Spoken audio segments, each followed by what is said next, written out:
In tonight's headlines, top Beijing official Xia Baolong wants Hong Kong to be an international financial center and supports its development. The government gets the permission to challenge court rulings on housing and inheritance rights for same-sex couples.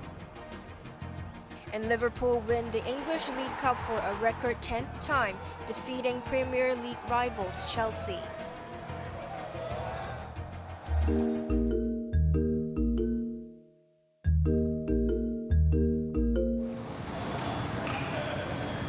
Top Beijing official Xia Baolong met with around 40 representatives this afternoon from local and foreign business chambers at government headquarters and Admiralty on the fifth day of his week-long visit to the SAR.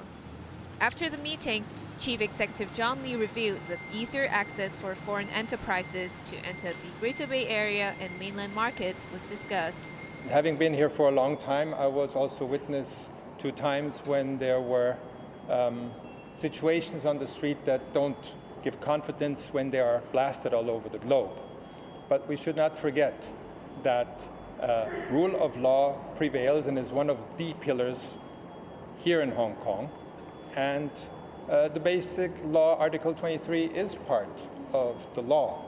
We understand that there's a lot of emotion involved, but we should always keep it to a rational moment where we stand. And in that regard, Hong Kong with rule of law is still, in my personal opinion, the best place for business. There were one or two representatives who did talk about Article 23. They basically said that they understood the reason for it and they supported it because in their country they have similar laws and it did not have any effect on their consideration and confidence in Hong Kong. Earlier, Xia held discussions with financial leaders this morning. Financial Services Minister Christopher Hui revealed that Xia cared for the SAR's position as an international financial center and the city's contribution towards the nation.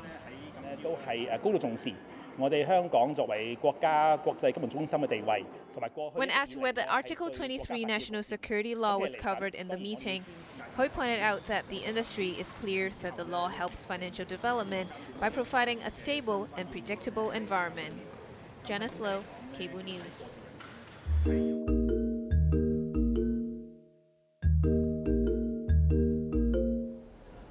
The Court of Appeals has ruled in favor of the government, letting the administration appeal against court rulings regarding inheritance rights for same-sex couples. The government and the Housing Authority had lost previous court battles against 3 applicants who had appealed that the inheritance policies on subsidized housing were discriminatory and unconstitutional. Today's judgment was given based on Article 36 of the Basic Law, which applies exclusively to heterosexual couples. And since the government is promoting population growth, should same-sex and opposite-sex couples be treated differently?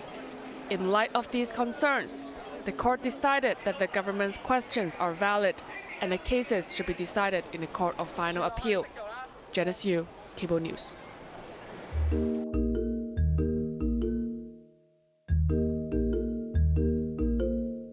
Hotels in Hong Kong did roaring business during the Lunar New Year holiday earlier this month.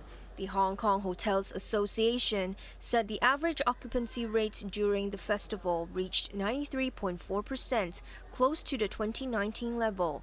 On average, guests had to dig out $1,715 for a hotel room, a 6% increase from 2019.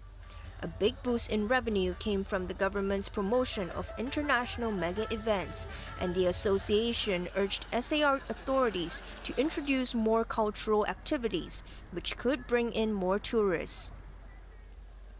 Peter Wong, chairman of the association, said there are over 90,000 hotel rooms in Hong Kong, and more will be available soon as hotels get ready to welcome more tourists from overseas and from the mainland cities of Qingdao and Xi'an.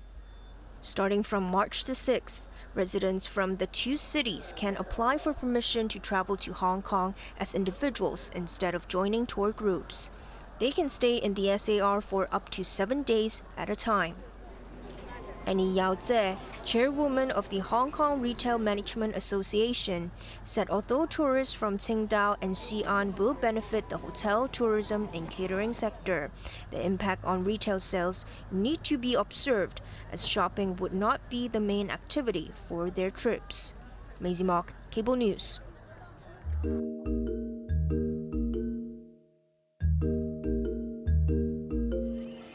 Sources said the government will hold fireworks displays and drones show over Victoria Harbour more frequently to lure tourists to Hong Kong.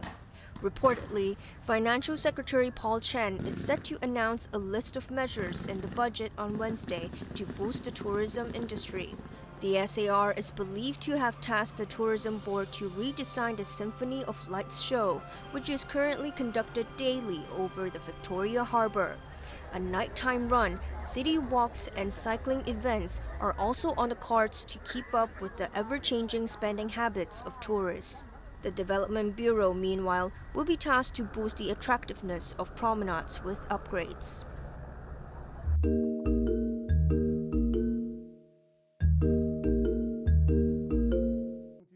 Lawmaker Michael Tian suggested the Travel Industry Authority set up a 0.15% stamp duty as compensation for people who use travel agencies for single-service purchases, such as train tickets.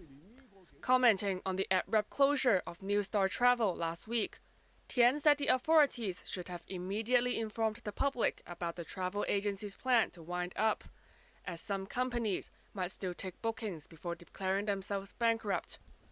But Timothy Choi, executive director of the Hong Kong Tourism Association, said it is not compulsory for a travel agency to make a public announcement before its closure, as long as firms gave the Travel Industry Authority a 14-day intimation to do so. New Star Travel stopped operations, citing the pandemic and difficulties with scams. The Travel Industry Authority has received 140 inquiries from the public over the closure, involving $360,000. New Star Travel stopped accepting bookings after February the 9th and is arranging refunds for affected customers.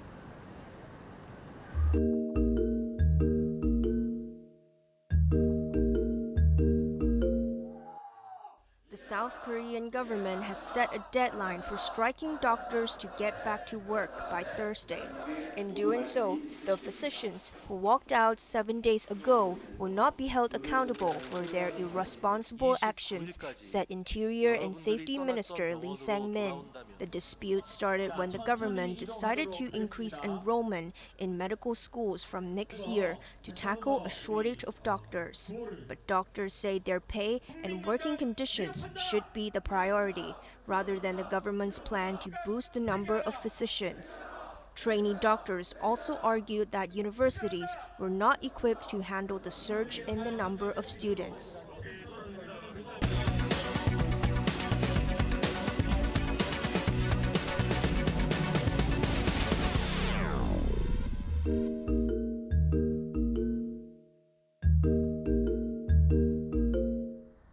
CLP Power's net profit for last year jumped to $6.7 billion, 6 times more than that in 2022. The SAR-listed power company announced a fourth interim dividend payment of $1.21 per share, the same as 2022.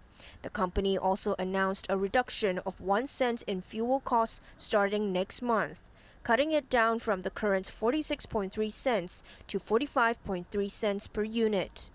That's attributed to the continued lowering of the international fuel prices. So if the existing international fuel market continues to stabilize, then I expect actually the fuel costs will continue to ease, and hopefully this will reduce the tariff pressure this year.